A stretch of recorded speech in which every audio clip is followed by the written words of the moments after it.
উচ্চাভিলাষিত থাকবে, কারণ বিএনপি স্বপ্ন দেখে দেশকে নিয়ে।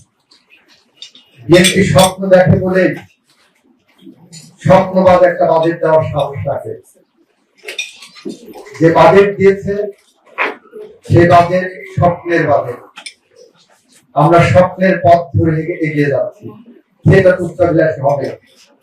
আবার কেউ কেউ নাখোশ হয়েছে, মদের দাম কেন বাড়লো, মদের উপরে কেন ট্যাক্স বাড়ানো হলো, বা সিগারেটের উপরে কেন ট্যাক্স বাড়ানো হলো। কিন্তু গরিবের জন্য, বিভিন্ন সেক্টরে ব্যবসা বাণিজ্যের জন্য, কর্মসংস্থানের জন্য আমরা যে ট্যাক্স কমিয়েছি, এটাকে কেউ হাইলাইট করতে চাচ্ছেন না আপনারা। তবে বাজেটের উপরে যারা সব সময় গবেষণামূলক কাজ করে, তাদের মধ্যে হলো সিপিডি অন্যতম। সিপিডির পক্ষ থেকে এবং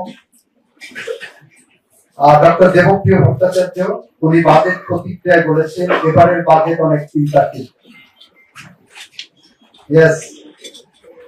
এই চিন্তা একদিনের না, এই চিন্তা আমাদের মাননীয় প্রধানমন্ত্রী বিগত প্রায় 1.5 যুগ সময় একজন রেপিস্ট, একজন ধর্ষণকারী কোন দলের সম্পদ হতে পারে না।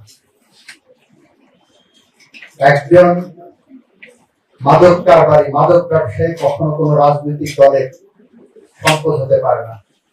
মাদক, নারীর প্রতি সহিংসতা, শিশুর প্রতি সহিংসতা, এইসব ক্ষেত্রে কোন রাজনৈতিক দল, রাজনৈতিক নেতা যেন কোনো ক্রমে তদবির করেন না, তা তদবির